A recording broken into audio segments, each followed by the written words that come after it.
రెండవ అధ్యాయం మొదటి సమూయేలు గ్రంథము 2వ అధ్యాయం మొదటి నుంచి 8 వచనాలు చదువుకుంటాం. మాట్లాడకండి చిన్నపిల్లలు. మొదటి సమూయేలు గ్రంథము 2వ అధ్యాయము మొదటి నుంచి 8 వచనాలు చదువుకుందాం. కొంచెం ఎక్కువ ఉంది కదా, నేను చదువుతాను, జాగ్రత్తగా మైక్ ఉంది కాబట్టి. మరియు హన్నా విజ్ఞాపన చేసి ఇలాగనెను, నా హృదయం యెహోవా యందు సంతోషించుచున్నది, యెహోవా యందు నాకు బలము కలిగెను, నీ వలన రక్షణను బట్టి సంతోషించుచున్నాను. నా విరోధుల మీద నేను అతిశయపడుదును. యెహోవా వంటి పరిశుద్ధ దేవుడు ఒకడు లేడు, నీవు తప్ప మరి ఏ దేవుడునూ లేడు. మన దేవుని వంటి ఆశ్రయదుర్గం ఏదీ లేదు. యెహోవా అనంత జ్ఞాని యొక్క దేవుడు, ఆయనే క్రియలను పరీక్షించువాడు. ఇకనంత గర్వముగా మాట్లాడకుడి, గర్వపు మాటలు మీ నోట రానీయకుడి. ప్రఖ్యాతి నొందిన విలుకాండ్రు ఓడిపోవుదురు, తొట్టిల్లిన వారు బలము ధరించుదురు. తృప్తిగా భుజించిన వారు అన్నము కావాలని కూలికి పోవుదురు. ఆకలి కొనిన వారు ఆకలి తీరా తిందురు. వడ్రాలు 7 పిల్లలను కనును, అనేకమైన పిల్లలను కనినది కృషించిపోవును. జనులను సజీవులుగాను మృతులుగాను చేయువాడు యెహోవాయే. పాతాళమును పంపుచు అందులో నుండి రప్పించుచుండువాడు ఆయనే. యెహోవా దారిద్ర్యమును ఐశ్వర్యమును కలుగజేయవాడు, కృంగజేయవాడును లేవనెత్తువాడును ఆయనే. దరిద్రులను అధికారులతో కూర్చుండబెట్టుటకును, మహిమగల సింహాసనమును స్వతంత్రింప చేయుటకును వారిని మంటిలో నుండి ఎత్తువాడు ఆయనే. లేమిగల వారిని పెంటకుప్ప మీద నుండి లేవనెత్తువాడు ఆయనే. భూమి యొక్క స్తంభములు యెహోవా వశము, లోకమును వాటి మీద ఆయన నిలిపి ఉన్నాడు. దేవుడి పరిశుద్ధ లేఖనాలను మన వెలికిలో దీవించి ఆశీర్వదించునుగాక. ఆమేన్. పరిశుద్ధుడా, ప్రేమ కలిగిన తండ్రి, దయగలిగిన మా రక్షక, మీ పాదములకు వందనాలు, స్తుతులు, స్తోత్రములు చెల్లిస్తూ ఉన్నాం. దేవా, నువ్వు ఎంతో నమ్మదగిన దేవుడు అయి ఉండి రోజులు సంవత్సరాలు గడిచిపోతూ ఉండగా తండ్రి, అనేకమైన పరిస్థితుల మధ్య మమ్మల్ని కాపాడుతూ క్షేమమును అనుగ్రహిస్తూ కృప చూపుతూ మమ్మల్ని పోషిస్తూ సంరక్షిస్తూ ఉన్న దేవుడు తండ్రి, నీకు వందనాలు. దేవా, ఇప్పటి వరకు నేను పాడి స్తుతించడానికి నీవు మాకు ఇచ్చిన ఈ కృపను బట్టి మీకు వందనాలు, కృతజ్ఞతాస్తుతులు, స్తోత్రములు చెల్లిస్తూ ఉన్నాం. దేవా, ఈ సమయం ఉంది జీవము కలిగిన నీ మాటలను మేము ధ్యానిస్తూ ఉండగా ప్రభువా సహాయం చేసి నీ మాటలను శ్రద్ధ కలిగి, ఆసక్తి కలిగి, భయము భక్తి కలిగి నీ మాటలు వినుటకు, మా జీవితాల్లో నిన్ను స్తుతించుటకు మాకు సహాయం చేయమని, కృప చూపమని యేసు పరిశుద్ధ నామములో వేడుకుని ప్రార్థిస్తున్నాను. పరమ తండ్రి. ఆమేన్. ఆమేన్. హల్లెలూయా. హల్లెలూయా.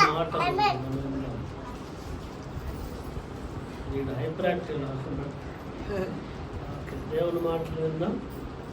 2వ అధ్యాయం 3వ వచనాన్ని మరలా నేను చదువుతున్నాను. యెహోవా అనంత జ్ఞాని యొక్క దేవుడు, ఆయనే క్రియలను పరీక్షించువాడు. ఇకను అంత గర్వముగా మాట్లాడకుడి, గర్వపు మాటలు మీ నోట రానియకుడి. వింటున్నారా దేవుని మాటలు? ప్రియులారా, దేవుడు అనంత జ్ఞాని, ఆయనే మన క్రియలను పరీక్షించువాడు. ఇకను అంత గర్వముగా మాట్లాడు, గర్వపు మాటలు మీ నోట రాని. దేవుడు ఎవరు? అనంత జ్ఞాని అయిన దేవుడు. కాబట్టి దేవుని సన్నిధానంలో భయభక్తులు కలిగి మనము జీవించిన ఎడల ప్రియులరా, ఆయన కృప మన ఎడల మనకు చూపే దేవుడై ఉంటున్నాడు.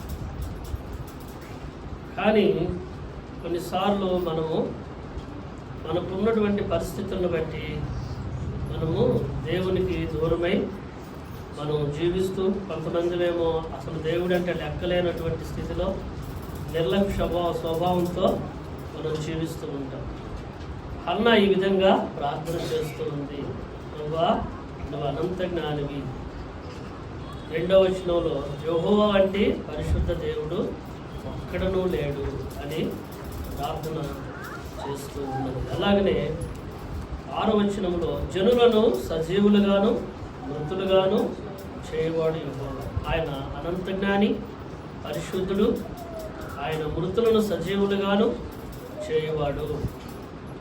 కనుక ప్రియ సహోదరి సహోదరుడా, దేవుడు జ్ఞాపకం చేస్తూ ఉన్నాడు, గర్వపు మాటలు కానీ గర్వించి మాట్లాడటం కానీ మన జీవితంలో అన్నటికీ ఉండకూడదు. ఎందుకు? దేవుడు సర్వశక్తిమంతుడై ఉంటూ ఉన్నాడు. ఆయన మన క్రియలను ముఖ్యంగా గమనించాల్సింది ఏమిటంటే, ఆయన మన క్రియలను ఏం చేస్తూ ఉన్నాడు? పరీక్షిస్తూ ఉన్నాడు. మన క్రియలను ఆయన పరీక్షించువాడు. కనుక దేవుని సన్నిధానంలో భయభక్తులు కలిగి ఆయన యందు జీవించాలి. గర్వించి గర్వపు మాటలు మన జీవితానికి రాకుండా మరి జాగ్రత్తగా చూసుకోవాలి. అందుకనే దేవుడు జ్ఞాపకం చేస్తూ ఉన్నాడు. ఆయన క్రియలు మనం గమనించినట్లయితే ప్రియులారా, తృప్తిగా భుజించిన వారు అన్నం కావాలనని కూలిగిపోవదురు. కాబట్టి మన జీవితం ప్రియులారా, మనకున్నటువంటి సమృద్ధిని బట్టి ఏమాత్రం కూడా గర్వించకూడదు. ఈనాడు సమృద్ధిని కలిగి ఉండొచ్చు, తర్వాత నీవు లేమి కలిగి కూలికి పోతూ ఉండవచ్చు. చూడండి ఆ మాటలు ఇక్కడ రాయబడి, తృప్తిగా భుజించిన వారు అన్నం కావాలని కూలికి పోవద్దురు. ఒకప్పుడు సమృద్ధిగా ఉన్నవారు ఏం చేస్తారంట? చాలామందిని మనం చూస్తూ ఉంటాం. నా జీవితం నేను చాలామందిని ఎరుగుతున్నాను. చాలా బాగా సంపాదించిన వారు, ఎప్పుడు కూడా సమృద్ధిగా ఇంట్లో ఆహారం కానీ మరి డబ్బులు కానీ సమృద్ధిగా ఉన్నవారు కొన్ని దినాల తర్వాత ఏమయ్యారు? కాస్త పని ఉంటే ఇవ్వండి, కొంచెం అప్పు ఉంటే ఇవ్వండి అని అడిగేటటువంటి. కాబట్టి మనుషులకి మనందరికి కూడా మరి దేవుడు జ్ఞాపకం చేస్తూ ఉన్నాడు. ఇప్పుడు సమృద్ధి ఉండవచ్చు, సమృద్ధి కలిగి ఉన్నప్పుడు నువ్వు గర్విస్తే మరలా నువ్వు కూలివాని వలె పని చేయాల్సి వస్తుంది. అటువంటి పరిస్థితులు గర్వించకూడదు. తప్పిపోయిన కుమారుడు మరి తన తండ్రి దగ్గర సమృద్ధిగా ఉంది, కానీ ఏం చేశాడు? గర్వించాడు. దూరంగా పోతే మరి నా ఇష్టం వచ్చినట్టు బ్రతకొచ్చు అని అనుకున్నాడు. అంత గర్వించి, అంటే ఒక హక్కులాగా మాట్లాడి తనకు రావాల్సిన ఆస్తి అంతా తీసుకుని వెళ్ళాడు. చివరికి ఏమయ్యాడు? కాస్త అన్నం పెడితే చాలు, మీ కూలి వారిలో తండ్రి ఒక్కనిగా నన్ను చేర్చుకో అని చెప్పాడు. అంతకుముందు ఎలా ఉన్నాడండి? బాగా సమృద్ధి కలిగి మరి ఏది కావాలంటే అది భుజించాడు, తనకి ఇష్టం వచ్చినట్లుగా జీవించాడు, మంచి బట్టలు కట్టుకున్నాడు, మంచి తిండి తిన్నాడు, మరి మంచి తండ్రితో మంచి సహోదరులతో కలిసి ఉన్నాడు. చివరికి గర్వించి తండ్రికి దూరమైపోయి చివరికి ఏమైంది? పట్టెడు అన్నం పెట్టే వాళ్ళు ఎవరుంటారా అని ఎంతో ఊరంతా తిరిగాడు, కానీ అది కూడా దొరక్క పందులు మేపే పొట్టుతో తన కడుపు నింపుకోవడానికి ఆశపడ్డాడంట. ప్రియులారా, తినాలని మరి అనుకోవడం కూడా కాదు, ఆశపడ్డాడంట. ఆశపడడం అంటే ఎంత తీవ్రమైన కోరికో మనకు ఉంటుందో చూడండి.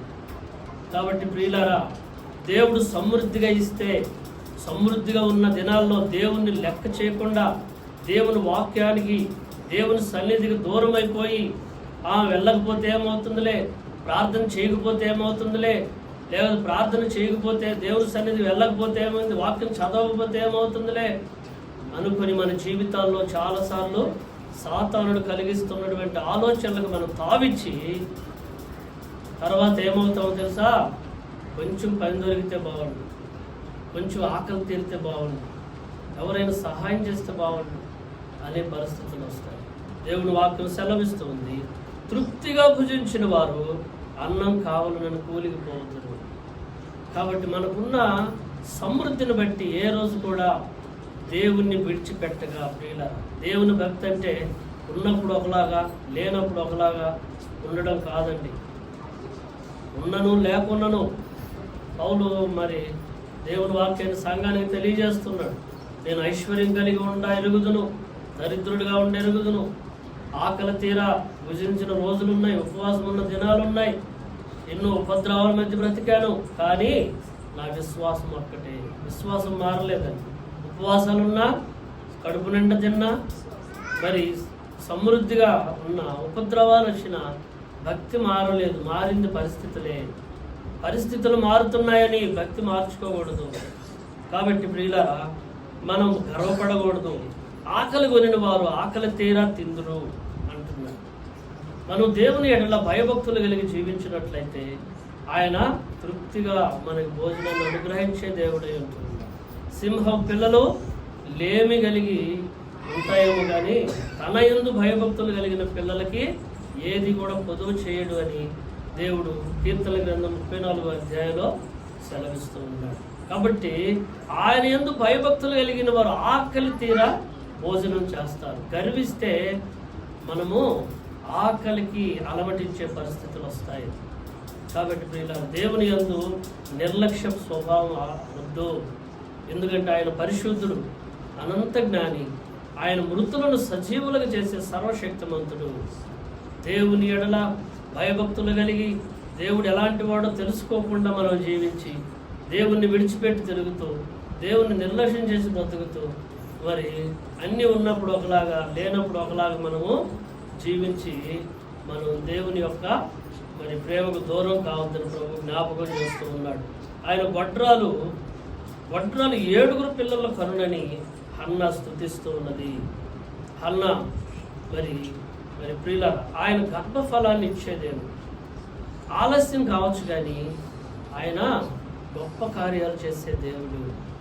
ఆయన గర్వపడక ఆయన సన్నిధిలో మనం మౌనులమై దేవుని ఎడల భయభక్తులు గలవారమై జీవిస్తే గొడ్రాలైన మరి వారికి ఆయన గర్భఫలం ఇచ్చి ఆశీర్వదించే దేవుడై ఉంటూ ఉన్నాడు. కనుక హన్నా గొడ్రాలుగా ఉన్నప్పుడు అన్నిటితో ప్రార్థన చేసింది. ఎన్నో సంవత్సరాలు గొడ్రాలుగా బ్రతికింది. కానీ దేవుని మీద కక్ష పెంచుకోలేదు, దేవుని మీద అలగలేదు. చాలామంది అలుగుతారండి. దేవుని మీద అలుగుతూ దేవుని సన్నిధికి రా, వాక్యం నేను ఎందుకు చదవాలి, ప్రార్థన నేను ఎందుకు చేయాలి, దేవుని సన్నిధికి నేను ఎందుకు పోవాలనుకుంటావు. నువ్వు నిజంగా అలిగితే నువ్వు ఎవరి మీద అలుగుతున్నావు? అనంత జ్ఞాని అయిన దేవుని సన్నిధిలో నువ్వు అలుగుతున్నావు. అన్నీ ఇచ్చిన దేవుని సన్నిధానంలో అలుగుతున్నావు. సర్వశక్తిమంతుడైన సృష్టికర్త అయిన దేవుని మీద అలుగుతున్నావు. నువ్వు అలిగితే ఏం చేయాలంటే దేవుడిచ్చిన గాలి పీల్చుకోకుండా మానుకుంటావా? మరి ఆయన ఇచ్చిందే కదా అది. దేవుడిచ్చిన సూర్యచంద్ర నక్షత్రాల వెలుగు నువ్వు పొందుకోకుండా ఉండాలి. దేవుడిచ్చిన నీళ్లు తాకకుండా ఉండాలి. మళ్ళీ సింపుల్గా చెబుతారు, దేవుడి మీద అలుగుతా బొంగమూతి పెట్టి అలుగుతూ ఉంటాం. దేవుడు నాకేం చేశాడు, నువ్వేం చేసావు అసలు దేవునికి? మనమేం చేస్తాం దేవుని ప్రియుల? మనమే అంటుంటాం,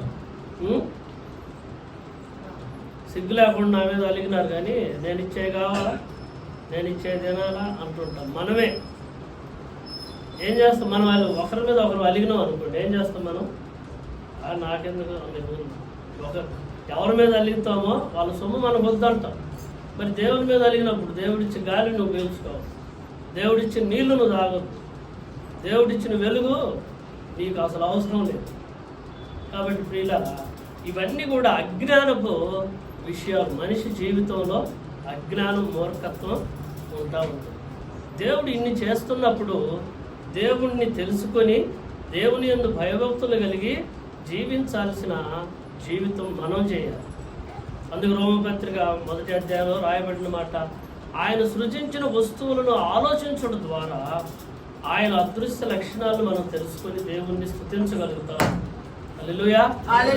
కాబట్టి ప్రియుల దేవుని మీద అలక్కండి. మనకు వచ్చినటువంటి స్థితిగతులను బట్టి ప్రార్థన చేయండి. కానీ కొంతమంది గర్విస్తే, కొంతమంది అలిగి దేవుని సన్నిధిలో అలక్ష్యంగా జీవిస్తే ఇలాంటి పరిస్థితులు మనకు ఉంటాయి. బ్రదర్ వెనక చేరేసుకో. కాబట్టి ప్రియులారా, మనం గమనించాల్సిందే, ఇకనంత గర్వంగా మాట్లాడకండి, దేవుడు జ్ఞాపకం చేస్తూ ఉన్నారు. గర్వపు మాటలు మీ నోట రానియకండి అంటున్నాడు. దేవుడు మంచోడు కాదు, దేవుడు నాకు ఏం మేలు చేయలేదు, ఇట్లాంటి గర్వపు మాటలు. మరి మేలు చేసినప్పుడు అనుభవించావు కదా, దేవుడు సహాయం చేసినప్పుడు పొందుకున్నావు కదా, మరి తర్వాత కష్టం వచ్చినప్పుడు దేవుడు ఏం మేలు చేయలేదని మాట్లాడతాడు. కాబట్టి దేవుడు మరలా జ్ఞాపకం చేస్తున్నాడు, ఇకనంత గర్వంగా మాట్లాడుకుడి, గర్వపు మాట మీ నోట రానీయుకుడి, ప్రఖ్యాతి నందున విలుకాడులు ఓడిపోదురు అంటున్నాడు. దేవుడు తన కార్యమును బలవంతుడై చేయగలిగిన గొప్ప దేవుడు. ప్రియులారా, అన్ని యుద్ధ నైపుణ్యాలు తెలిసిన వారు, యుద్ధ రథాలు ఉన్నవారు, మరి ఐగుప్తు సైనికులు బలమైన వాళ్ళు ఇశ్రాయేలును తరుముతూ వచ్చినప్పుడు విజయం ఎవరికి ఇచ్చాడు దేవుడు? ఇశ్రాయేలు వారి చేతులను రక్షించి, వాళ్ళు ఎంత యుద్ధ నైపుణ్యం కలిగిన వాళ్ళైనా నీళ్లలో ముంచి వాళ్ళని నాశనం చేశాడు దేవుడు. మన ఊపిరి ఎంతో ఒకసారి ఆలోచన చేయండి. మన జీవితం ఎంత అండి? చాలా అల్పమైనది మన జీవితం. దేవుడు అనుక్షణం జ్ఞాపకం చేస్తుంది, మనం మంచివారమని జ్ఞాపకం చేస్తుంది, వాడిపోయి గడ్డి లాంటి వాళ్ళమని జ్ఞాపకం చేస్తుంది, ఎండిపోయే గడ్డి లాంటి వారు, వాడిపోయే పువ్వు లాంటి వారు, ఆవిరి లాంటి జీవితం అని జ్ఞాపకం చేస్తుంది. కాబట్టి గర్వపడకూడదు. సర్వశక్తిమంతుడైన దేవుని ఎడల నువ్వు భయభక్తులు కలిగి జీవిస్తే ఆయన ద్వారా సమస్తము నీకు కలుగుతుంది. కాబట్టి ఆయన మరి ఆకలి గురిన వారిని ఆకలి తీర తినేటట్లు చేయగలిగిన గొప్ప దేవుడు. అటువంటి దేవుని సన్నిధానంలో ఎలా ఉండాలి మనం? భయంతో, భక్తితో. నెల జీతం ఇచ్చేవాడి దగ్గరే వంగొంగి దండాలు పెడతాం, సాయంత్రానికి కూలిచ్చే వాడి దగ్గర మనం వంగొంగి దండాలు పెడతాం, చేతులు కట్టుకుంటాం, చక్కగా నిలబడతాం, మూతి తుడుచుకుంటాం, ముక్కు తుడుచుకుంటాం, అన్నీ తుడుచుకుంటాం. మరి సర్వశక్తిమంతుడైన దేవుడు సమస్తము మనకి ఇస్తున్నప్పుడు ఆయన ఎదుట మన జీవితం ఎలా ఉందో సరిచూసుకొని మనం జీవించాలి. 7వ వచనంలో రాయబడిన మాట, ప్రియులారా, యెహోవా దారిద్ర్యమును ఐశ్వర్యమును కలుగజేయవాడు, కృంగజేయవాడును లేవనెత్తువాడును ఆయనే. ఆయన కార్యము చేయగా, నీవు కార్యము చేయగా ఆపువాడెవడు అని దేవుని వాక్యము సెలవిస్తాడు. దేవుడు ఏ కార్యం చేసినా నువ్వు తలంచుకొని ఆ పరిస్థితుల గురించి లోబడి బ్రతకాల్సిందే తప్ప ఆ పరిస్థితిని నువ్వు మార్చుకొని ఏమీ చేయలేని మనకి గర్వం ఎందుకండి? గర్వపు మాటలు ఎందుకండి? దేవుని సన్నిధిలో బహు భయంతో, జాగ్రత్తతో, మెలకువతో, దేవుని దయాదాక్షిణ్యాల వలన మనం జీవిస్తే దేవుడు ఆకలి తీరా మనం తినేటట్టు చేయగలిగిన వాడు. మరి ఆయన గొడ్రాలు ఆయన సంతునిచ్చే దేవుడు, ఆయన గర్భఫలం ఇచ్చే దేవుడు, మృతులను సజీవులుగా చేయగలిగిన సర్వశక్తిమంతుడు. ఆయన మన కొరకు చేయలేనిదంటూ ఏమీ లేదు. ఆయన మరి హన్న అన్ని సంవత్సరాలు రోధించి కన్నీళ్లు గార్చి వేదనతో ప్రార్థన చేసినప్పుడు దేవుడు ఆమె గర్భఫలాన్ని తెరిచి సమూయేలును అనుగ్రహించాడు. ఆ తర్వాత కూడా ప్రియులారా, ఎప్పుడు కూడా అంతకు ముందు కానీ ఆ తర్వాత కానీ దేవుని సన్నిధిలో గర్వించి మాట్లాడిన సందర్భాలు హన్నాకు దేవుడు. ఆలస్యమైన దేవుని సన్నిధానంలో చాలా దేవుని సన్నిధిలో చేసే ప్రార్థనలు ఆదరించబడింది. సమూయేలు పుట్టిన తర్వాత కూడా ఆమె 3 కుమారులకు 2 కుమార్తెలకు ఆమె జన్మనిచ్చింది. 21వ వచనం, 2వ అధ్యాయం 21వ వచనం, యెహోవా హన్నాను దర్శింపగా ఆమె గర్భవతి అయి 3 కుమారులను 2 కుమార్తెలను కనెను. హల్లెలూయా. కాబట్టి ఇప్పుడు వరకు పిల్లలు లేరు, నేను గొడ్రాలు నేను బాధపడినటువంటి హన్న తర్వాత సమూయేలు తర్వాత 3 కుమారులని 2 కుమార్తెలను మొత్తం 6 దేవుడు హన్నాకి ఇచ్చాడు. ఆయనకు అసాధ్యమైనది ఏమన్నా ఉందా? ఏమీ లేదు. ఆయనకు అసాధ్యమైనది ఏమీ లేదని నమ్మి విశ్వసించి భయభక్తులు కలిగి జీవించాల్సింది మనం. ఆయన ఏళ్ళ భయభక్తులు కలిగి జీవించాల్సిన మనము గర్వించి గర్వపు మాటలతో మనం బ్రతికితే మనము నిరాశలో జీవించాల్సిందే. కనుక ప్రియులారా, దేవుని సన్నిధానంలో ఆయన పరిశుద్ధ దేవుడని, అనంత జ్ఞాని అని, సజీవులను మృతులుగా చేయగలిగిన మరి గొప్ప దేవుడని మనం జ్ఞాపకం ఉంచుకొని మనం గర్వించగా దేవుని యందు భయభక్తులు కలిగి మన స్థితిగతులను ఆయన మార్చగలిగిన దేవుడు. వడ్రాలకు పిల్లల్ని ఇచ్చాడు. ఆకలి గునిన మనకు ఆయన ఆకలి తీరా భోజనమును అనుగ్రహించేవాడు. ఇంకా ఏం చేస్తాడంట? యెహోవా దారిద్ర్యమును ఐశ్వర్యముగా కలుగు చేయవాడు. ఎప్పుడు అది ఆయనలో ఉండి నువ్వు కనిపెట్టు. దేవుడు నీ కష్టార్జితాన్ని ఆశీర్వదించి నేను బహుగా ఇంకొకరికి మరి సహాయం చేసే విధంగా దేవుడు కృప చూపుతాడు. తర్వాత కృంగ చేయవాడు లేవనెత్తువాడు ఆయనే. నీవు కృంగిపోయేటట్టుగా ఆయన చేస్తాడు. ఎందుకో తెలుసా? ఏం చేస్తాం మనం? కొన్నిసార్లు కృంగిపోయినప్పుడే ప్రార్థన గుర్తుకొస్తుంది. ఏ కష్టం రాకపోతే ఈ రోజుల్లో క్రైస్తవులు ప్రార్థన చేయట్లేదండి. ఏ కష్టం రాకపోతే ప్రార్థనలు చేయట్లేదు. కష్టం వచ్చినప్పుడు దేవుని దగ్గరికి వస్తున్నారు. అందుకని దేవుడు ఏదో ఒక ముళ్ళు పెట్టి నీ మెడ ఉంచుతున్నాడు. ఏమి లేకపోతే దేవునితో పని లేకుండా బ్రతుకుతున్నారు.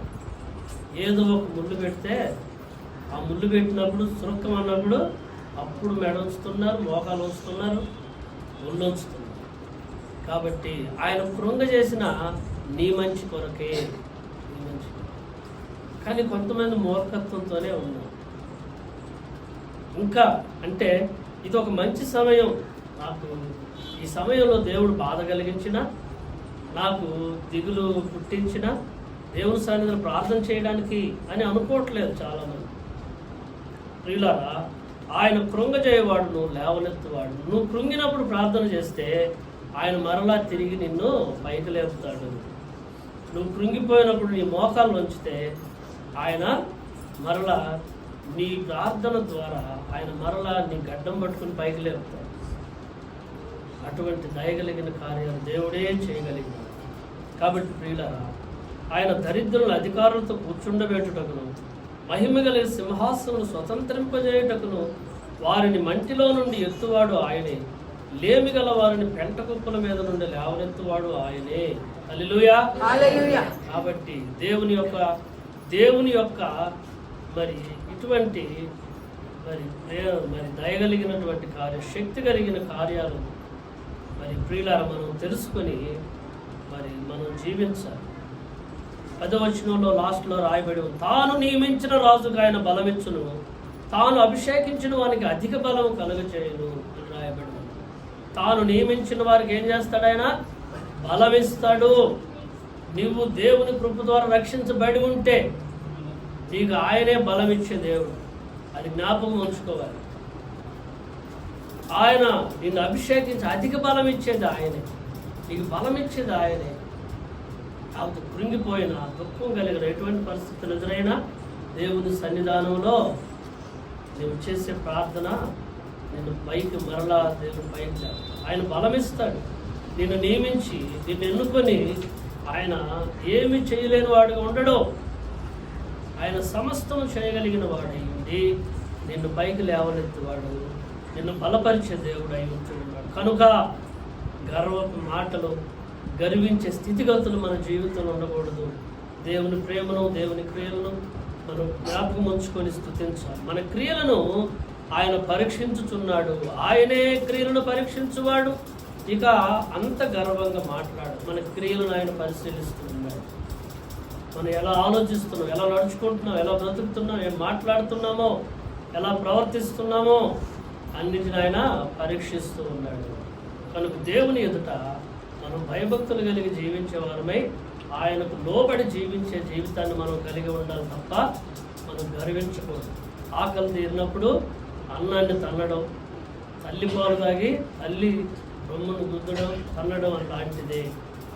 దేవుని యందు అన్ని సకల మేలులు పొందుకొని ఇప్పుడు దేవుణ్ణి మర్చిపోయి మరి మాట్లాడటం అలాంటిదే. కాబట్టి మన జీవితం దేవుడు చేసిన మేలులు మరొక ప్రియుల ఆయన ఎన్నటికీ మారని దేవుడని, ఆయన దయ, ఆయన కృప, కనికరములు జ్ఞాపకం ఉంచుకొని అన్నీ ఉన్నా ఏమి లేకపోయినా దేవునితో మన సహవాసం ఉన్నట్లయితే మనం ఆయన ద్వారా అన్ని మేలులు పొందుకోగలుగుతాం. గర్వించక గౌరవంగా మనం ప్రభువుని సేవించాలి. అందరూ లేచి నిలబడి కొద్ది నిమిషాలు ప్రభువుని జ్ఞాపకం చేసుకుందాం.